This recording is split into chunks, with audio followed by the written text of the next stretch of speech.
Pour connaître nos droits et les faire valoir, informons-nous sur consomnational.fr. L'actualité étant tellement intense en ce moment, bah oui, ça craque de partout, les agriculteurs, Trump, Elon Musk, Zelensky, Macron, le Parlement allemand, et la liste est non exhaustive, si bien que je me demande si 30 minutes dorénavant suffiront pour être en capacité de vous informer.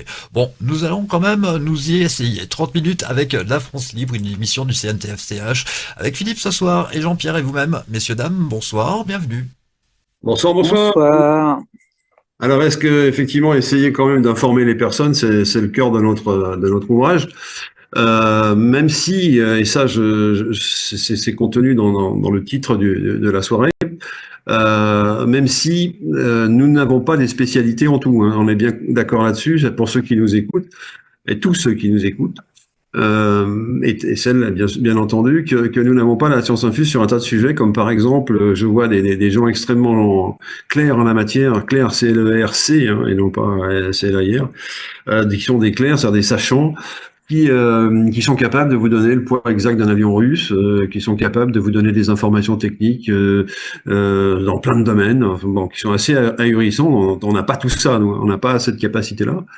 Et en plus, on n'est pas une personne qui émane avec sa compétence. On est un groupe de personnes, je dirais pas tiré au hasard parce que ce serait exagéré, mais qui ont rejoint le CNTF/CH pour le programme qu'il propose, c'est-à-dire de travailler sur le droit et de travailler avec la partie économique. Alors, il faudra se demander ce que c'est que cette partie économique. On va la traiter, il n'y a pas de problème. Mais voilà où nous sommes bons. Et en plus, avec un tout petit brin d'analyse sur ce que nous entendons, comme tout le monde, hein, au travers des réseaux, comme tout le monde.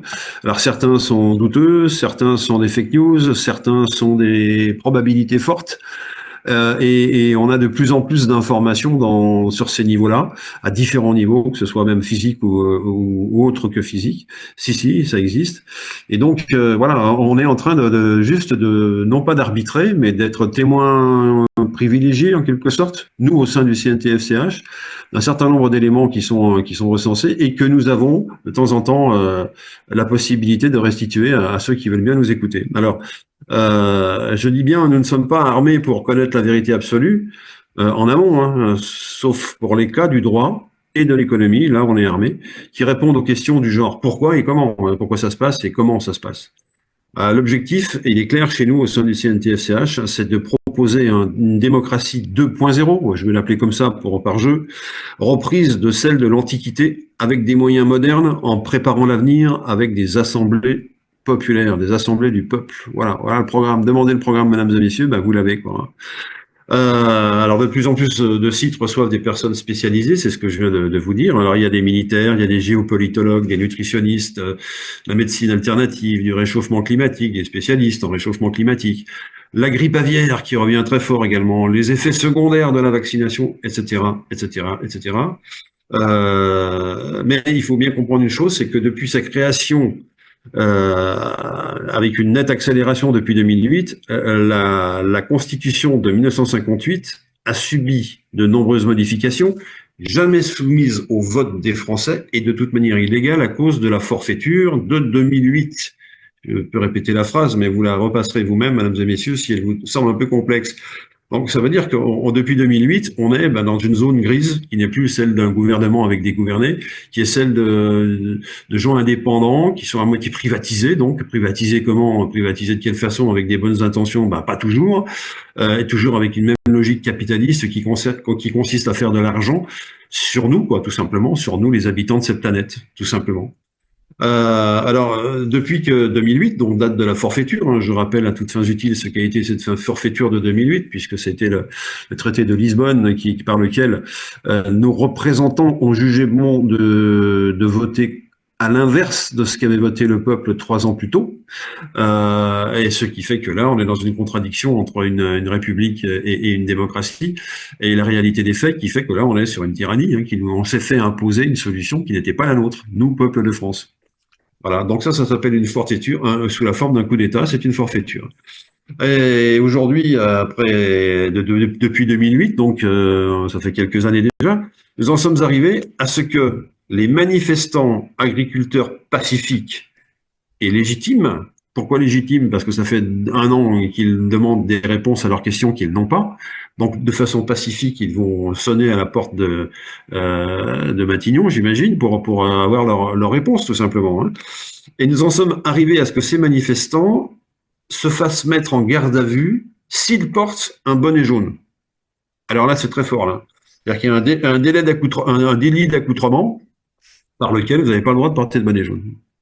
On a connu les bonnets rouges, souvenez-vous, il n'y a pas si longtemps d'ailleurs, c'était des Bretons. Alors effectivement, c'était dans la zone de la Bretagne. Donc peut-être que les Bretons ils bénéficient d'un traitement particulier, mais eux n'avaient pas été emmenés en garde à vue à cause de leur chapeau rouge. Néanmoins peut-être rond par instant, effectivement, comme on sait chez les Bretons. Voilà. Voilà, ils n'avaient pas subi ce traitement-là. Voilà. Alors moi, je voudrais juste faire un lien avec une chanson. Alors, on a le droit aussi de parler de chansons dans cette émission, qui date des années 72, 73. Hein, on était tous plus jeunes qu'aujourd'hui, comme dit l'autre. Et donc, c'est une chanson de Maxime Le Forestier, pas la plus connue, mais dont le titre est le suivant, Entre 14 et 40 ans. Alors, je ne sais pas si ça parle à certains. Ça disait quoi, cette chanson? C'était une allusion à mai 68, où, figurez-vous que pendant les événements de mai 68, les jardins des Tuileries, notamment, étaient fermés aux personnes dont l'âge était compris entre 14 et 40 ans. Et ça, c'était un affichage. On a des photos qui témoignent de cette période où, pendant les événements de mai 68, on a estimé que les jardins du Luxembourg, pardonnez-moi, j'ai dit Tuileries, les jardins du Luxembourg étaient fermés, effectivement, à cette frange de population pour éviter, d'une part, des dégradations, bien sûr, et puis pour éviter aussi de gêner les promeneurs, n'est-ce pas, les bourgeois et les bourgeoises promeneuses qui voulaient que leurs enfants puissent jouer tranquillement, quoi. Voilà. Ce qu'on peut comprendre. Donc, il y a eu une coercition sur les gens entre 14 et 40 ans, et aujourd'hui, on a la même coercition sur des gens qui portent des bonnets jaunes. Donc, on va beaucoup plus loin, parce que les bonnets jaunes sont quand même plus nombreux potentiellement que les gens qui traversent le jardin de Luxembourg. Donc, voilà. Voilà où nous en sommes arrivés aujourd'hui, c'est-à-dire qu'on est sur un lent dégradé de la liberté, tout simplement, d'expression, ou la liberté d'être, ou la liberté de faire. Bientôt, on pourra peut-être plus chanter dans la rue, on ne sait pas, hein. Nous arrive en fait sur le dos, je dirais, toute une série d'interdictions qui sont demandées non plus par le gouvernement, mais par ceux qui sont au-dessus d'eux, au-dessus de ce gouvernement-là, par ceux qui sont les industriels qui tirent les ficelles de beaucoup de choses. Et probablement y a-t-il au-dessus des industriels d'autres oligarques qui sont les vrais marionnettistes, hein. C'est un peu un jeu de poupées russes, tout ça, hein.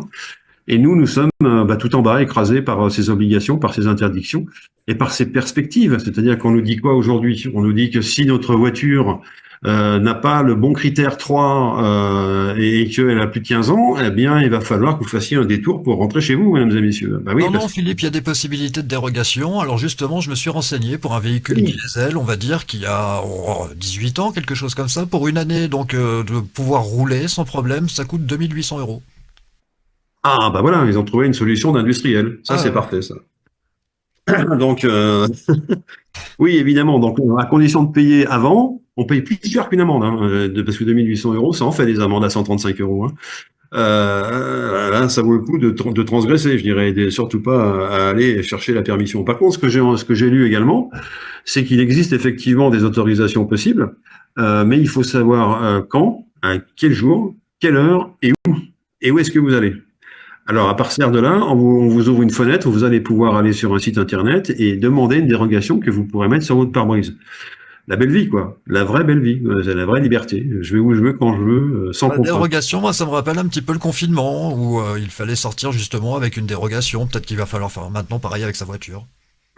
C'est un peu exactement ça, hein, en fait. On fait de la voiture, voilà. Alors, que faire sur le fond? Sur le fond, qu'est-ce qu'on peut faire? On peut contester la pollution aux particules fines.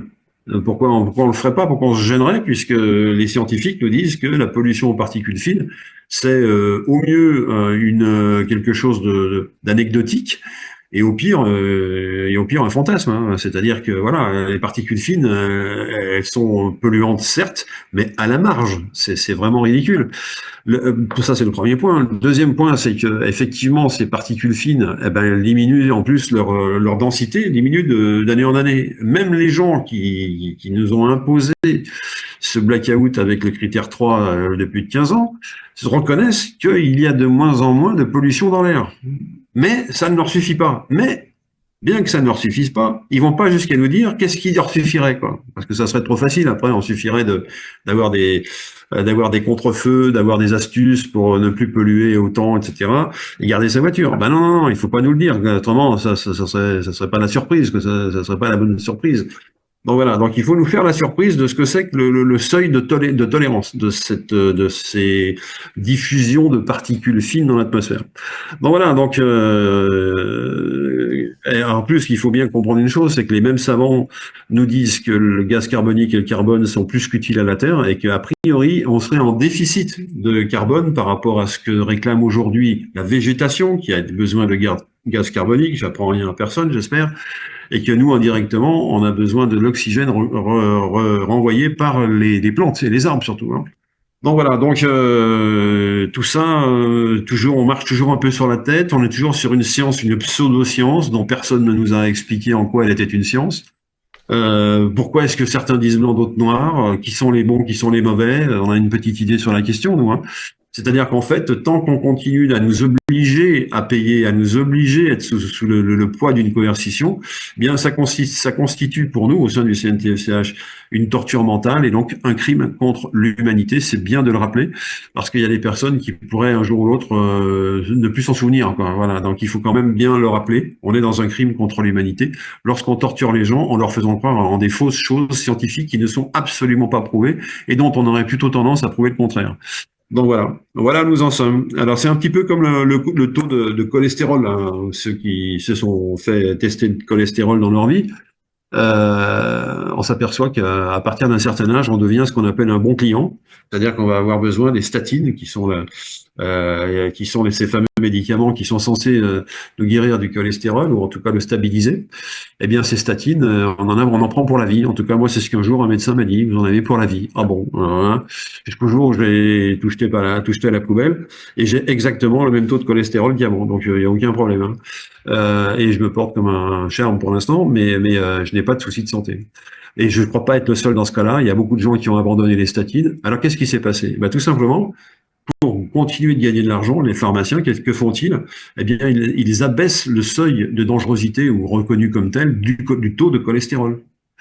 C'est aussi simple que ça. Hein. Si vous voulez avoir plus de clients, vous baissez le seuil et vous aurez automatiquement beaucoup de gens qui vont dire oui, moi aussi, j'en avais pas l'année dernière, dites non, mais j'en ai cette année. Oui. Alors on lui dit surtout pas qu'on a baissé le taux parce que c'est pas des choses à faire remarquer aux clients, aux patients.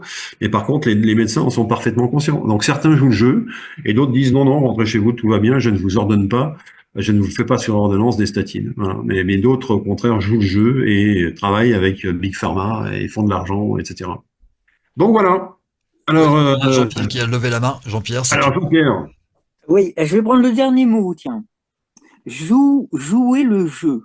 Oui. Alors, d'après André Stern, qui est une référence pour moi, jouer est la seule source d'apprentissage. Alors, ce mot a tellement été perverti, et le jeu, c'est pareil. Ce mot a été tellement perverti que maintenant, jouer, c'est dangereux. La preuve, ces gens-là jouent le jeu. Mais en fait, ils jouent pas du tout, ces gens-là. Ils sont très sérieux jusqu'à la mort. Hein. Même une fois morts, des fois, ils sont sérieux quand même. Ils meurent sérieusement. Il y en a qui meurent joyeusement, hein, mais c'est pas les mêmes et c'est pas le même comportement. Alors bon, ça c'est pour jouer. J'aime jouer parce que c'est la seule source d'apprentissage et de bonheur d'être sur Terre. Bon. Tous les animaux savent ça, et peut-être même les plantes et les minéraux. Hein. J'ai vu quelques ordinateurs qui jouaient avec les équipes qui les manipulaient, et les pannes étaient très rigolotes. Il suffisait de s'asseoir et d'observer qui avait quelle panne, et il y avait forcément des petits clins d'œil comme ça, c'était très drôle. Je voudrais savoir si le sujet a été énoncé, parce que je n'ai pas la mémoire. Si le sujet a été... On va te répondre, c'est non. Bon, alors, dans ce cas-là, j'ai fini de parler au nom de tous les miens, je vous écoute. Alors, donc, Sylvain, il a tout à fait raison, notre ami Jean-Pierre, on n'a pas du tout donné le titre. Oui, mais c'est pas ça, c'est qu'on n'a pas encore regardé l'actualité en images, surtout. Et on n'a pas regardé l'actualité en images. Alors, tu veux bien, Jean-Pierre, on regardera juste après l'actualité en images, on va se projeter aux États-Unis, justement, l'actu, et on se retrouve juste après. that pedophiles are in power. They are literally in power. And that is intentional because then they can be controlled while they are in power. And they are also exhibiting signs of a psychopathology that lets them know that they will do harm to the masses and feel nothing because they were themselves, many of them raped when they were children. Yeah. It is not a coincidence that Justin Trudeau is gay, Obama, gay, Zelensky, gay, Emmanuel Macron, gay and married to a trans man who molested him when he was a child. And that despite the overwhelming evidence, for me, the litmus test now is like Brigitte Macron. I'm like, if you want to figure out who is a fraud in media, there's no way to read that 6-part series and go through it and come out of it being like, no, totally legit. Like these are just rumors. It's like one picture of yourself in your first 30 years of living, please. And they show me her brother. Where's your brother? Wait, where is Jean it? Michel. I'll show you my brother. Yeah. Photo avec Brigitte. Elle est où? Madame Macron, elle est où? Elle est où? Elle est où? Elle est où? Toujours intéressant de voir ce que l'étranger pense de nous, en l'occurrence les États-Unis. Ah voilà, et ça fait penser à la même réflexion qu'avait eu Obama concernant Monsieur, Madame, donc son conjoint, son ami ou son ami, je sais pas. Il est où? Il y a une interview où il parlait de lui au masculin, c'est pareil. Hein. Et là, on a Monsieur Macron qui parle de sa compagne au masculin, voilà, et qui a toutes les chances d'être son père, si j'ai bien compris. Enfin, je sais plus exactement comment s'emmanche cette une sordide histoire. Cette famille-là dans c'est un peu la famille cul au poil, comme on disait dans ma région. Donc voilà. Alors pour revenir sur Jean-Pierre, merci, oui, effectivement, d'avoir fait remarquer que des gens aussi sérieux que des médecins, eh bien, jouent le jeu avec Big Pharma. Effectivement, c'est un jeu dont ils n'ont pas la conscience. Ils sont pas dans une conscience de jeu, et c'est la raison pour laquelle ils ne sont pas dans une conscience de culpabilité, car s'ils l'étaient, eh bien, ils arrêteraient le jeu. Voilà. Et tu as dit une chose aussi très très forte au niveau des animaux. Et c'est vrai que les animaux, et notamment les chiens, ont ceci de différent des êtres humains, c'est qu'ils jouent toute leur vie, alors que les êtres humains s'arrêtent après l'école parce qu'on leur demande. C'est pas vrai, les artistes s'aiment bien jouer aussi toute leur vie. Voilà, exactement, à condition d'être dans un contexte qui l'autorise effectivement. Donc, voilà. De là à les prendre pour des de là à prendre les artistes pour des non indispensables, et voire même pour une partie du règne animal, il n'y a pas loin. Alléluia, merci, ça me fait penser justement à cette triste période où on a été déclaré de la sorte, non indispensable. Bon, allez, le titre de ce soir, nous allons venir au fondamental, le Conseil national de transition français canal historique centré sur le droit et l'économie. Allez les amis, c'est à vous.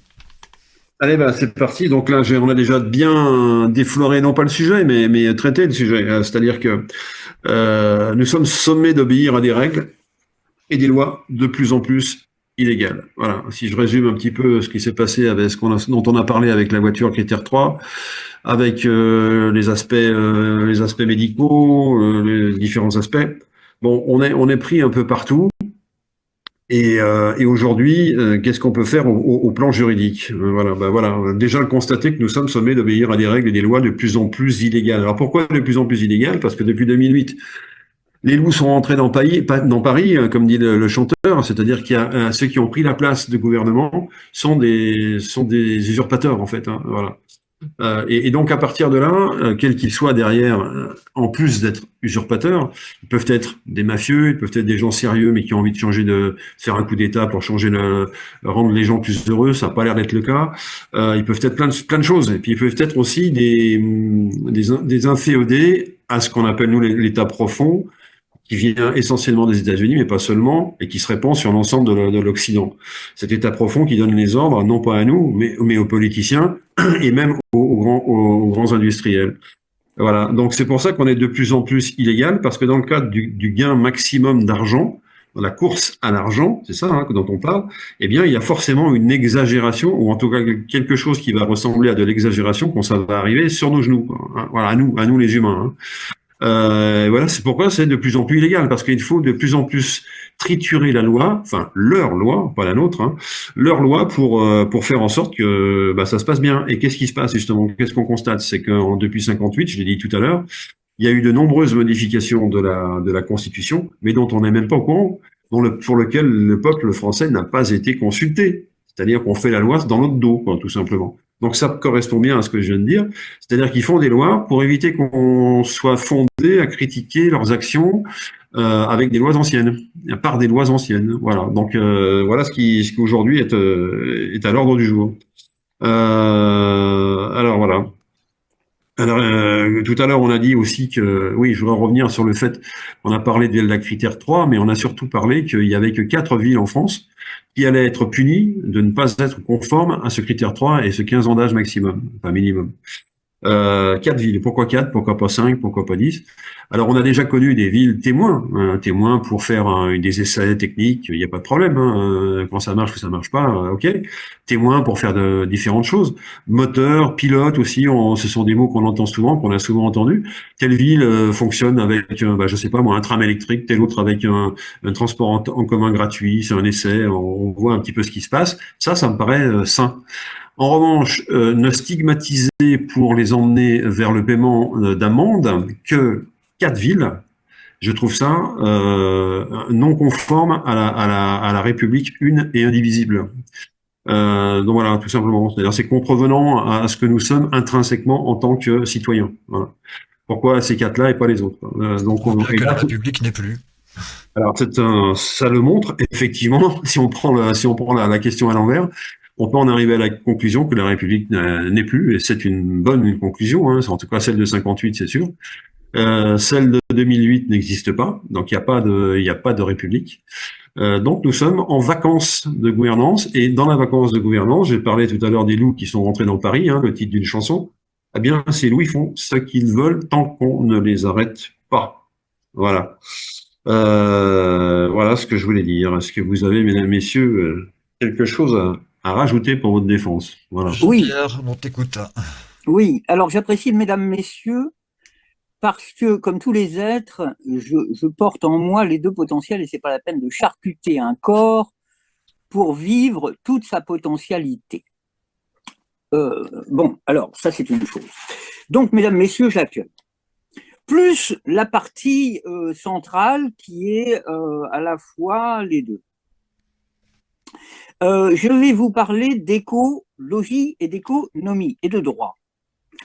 Les êtres ont des droits. Et notre espèce s'est autorisé le droit de priver toutes les autres espèces, ou presque, d'une vie digne et heureuse. Alors ça, c'est pas du droit, c'est de l'antidroit. Et économie et écologie, c'est à peu près la même chose. Le logos, c'est le savoir, et la nomie, c'est la connaissance. Hein. Donc, j'aimerais que dans le droit, nous respections autant le droit des autres êtres qui ont d'autres formes que les droits de notre espèce. Et en plus de ça, même dans notre espèce, les droits ne sont pas respectés puisque le peuple dit non et que certains font oui, comme s'ils avaient des droits supérieurs aux autres. Je retrouve pas mes notes parce que j'ai écrit tout petit. Alors, je vous relaisse la parole et je vous remercie de m'avoir entendu. Ben, merci Jean-Pierre. Donc, oui. Alors, on ne pourrait pas se quitter sans vous parler effectivement de l'économie. L'économie, c'est pas les économies qu'on fait pour être à flot à la fin du mois, c'est l'économie en général que normalement les politiciens devraient maîtriser et que chez nous en France en particulier, ma foi, on n'a trouvé personne. Hein, il y a vraiment personne. Donc, cette économie, que va-t-il se passer si demain, ce que nous espérons, le CNTS/CH et toutes les personnes qui voudront bien se raccorder à ce mode de pensée qu'est la démocratie, eh bien, cet ensemble-là, comment dire, il va réclamer des ressources financières évidemment, d'État aussi, bien entendu. Donc, on sait déjà comment fonctionne à peu près, hein, comment fonctionne la collecte des impôts, etc. Donc, nous avons réfléchi à toute cette démarche-là. Nous avons réfléchi à la meilleure façon de récupérer de l'argent. Nous avons réfléchi à la meilleure façon de la collecter pour que socialement ce soit supportable, voire même réclamé.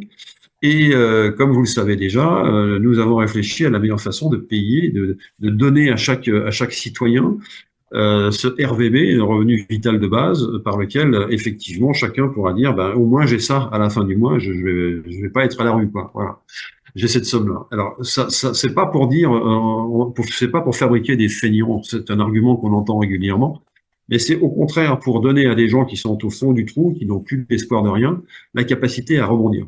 Et de se dire, ça, je le dois à l'action d'autres personnes qui ont pensé à moi. Et rien que ça crée de la reconnaissance. Et je peux vous dire que c'est un sacré effet trampoline qui fait que les gens qui n'avaient rien peuvent devenir quelqu'un et peuvent faire quelque chose. Et ça, c'est absolument essentiel. Voilà. Alors, bien évidemment, ça ne ressemble en aucun cas à ce que Monsieur Schwab nous dit quand il nous dit vous n'aurez rien, mais vous serez heureux. Non, non, c'est Monsieur Schwab, il donne 800 euros, je crois, à chaque personne, mais il faut qu'il les rende sous une forme ou sous une autre. Alors que nous, c'est pas du tout cet esprit-là. Hein. On donne véritablement, et il n'y a pas de volonté de récupérer par ailleurs. Il n'y a pas de rouerie, il n'y a pas de malversation, il n'y a pas de tout ça. On est véritablement dans une démocratie, c'est l'ensemble des personnes qui décident. Alternativement, et sans représentation politique, au cas où il faudrait encore le répéter, puisque c'est l'essentiel, le cœur du réacteur de cette démocratie. Hein, voilà, sans représentation politique, autre que la personne qui se représente elle-même. Hein, chaque homme se représente lui-même et ne représente personne d'autre que lui-même. Ça, c'est fondamental. Donc voilà, ce que je voudrais aussi, avant qu'on se sépare, dire, c'est que vous devez, vous les personnes qui nous écoutez, vous pouvez aller sur le site conseilnational.fr. Ça se tient tout, conseilnational.fr. Et sur ce site, vous allez découvrir un certain nombre d'informations. Vous allez découvrir d'abord le livre sur la démocratie, dont on vient de vous parler rapidement, mais ce livre s'appelle La démocratie assassinée d'Ephialtis. C'est un vadémécum ou un bréviaire, appelez ça comme vous voulez, de la démocratie telle qu'elle pourrait exister chez nous aujourd'hui, et non pas telle qu'on nous la présente depuis, allez, on va dire, la Révolution française en passant par les pays de l'Est sous le régime communiste. Ça n'a absolument rien à voir. Donc, on peut dire aussi sur ce site qu'on vous présente des outils juridiques, comment protéger légalement vos libertés et droits fondamentaux face aux agents publics. J'ai bien, hein. Le programme de la transition. Qu'est-ce que le programme? Qu'est-ce qu'on va faire dès qu'on démarre? La présentation publique du CNTFCH, ça veut dire qu'est-ce que c'est que ce CNTFCH? Là, il y a une dizaine de pages qui vous répondent très clairement à la question. Il y a également une rubrique qui dit « Libérez-vous avec le modèle de lettres à envoyer au nom du CNTFCH », modèle de lettres selon les circonstances. Hein. Exercez librement tous vos droits fondamentaux, contestez vos avis de contravention ou d'amende majorée par mesure Covid avec les modèles de lettres et leur mode d'emploi. Voilà. Découvrez ce que dit la Constitution et ce qu'il en reste aujourd'hui. Et puis, vous voyez que la fraude scientifique est à l'origine des mesures Covid, voir les articles du docteur Thomas Cowan, qui est un Américain qui a démontré, alors qu'il y a une thèse très élaborée, concernant l'existence même des virus. Hein, voilà. Donc, et puis surtout, le virus de la Covid-19, personne ne l'a vu sous un microscope. Je rappelle ça à toutes fins utiles. Certains ont promis qu'on la verrait un jour. On attend que cette promesse soit tenue. En attendant, les gens sont confinés au nom de choses non vérifiées. Voilà, je te passe la parole. Moi, j'aurais juste une petite question. Vous êtes tombé malade de cette fameuse maladie? Alors, on tombait pas malade de cette fameuse maladie, on tombait malade d'autre chose. Ouais. Aujourd'hui, on est tombé, oui, de Covid-19 alors que c'est une petite grippe. On s'entend bien. Voilà, tout à fait. On tombait malade d'autre chose, dangereuse. Hein. J'en suis le témoin. Mais qui n'avait rien à voir avec le Covid, qu'on nous présentait comme une grippette contre laquelle il fallait se prémunir instamment et urgemment. Donc voilà. Oui, Jean-Pierre, tu as levé la main. Oui, alors, voilà, je voulais revenir sur le fait que le respect et l'amour de tout être et de toute vie impliquent la providentielle abondance. On veut nous faire croire à la pauvreté, à la pénurie, tout ça, c'est de la foutaise. C'est parce que ces gens-là n'ont pas d'amour pour la vie. Quand on a de l'amour pour la vie, on la respecte et donc elle nous fournit largement de quoi vivre. Bien. Ça, c'est une chose. Donc, en gros, nous sommes sommés d'obéir et d'aller dire « je suis passé par ici et je viens payer ». J'ai pas trouvé ça très simple et en plus, c'est pas très clair. Il y a marqué 72 sur plein de panneaux, on ne sait pas ce que ça veut dire.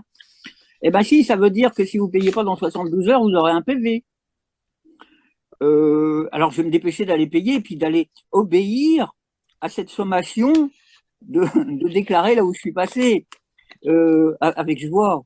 Je le ferai avec joie et avec humour.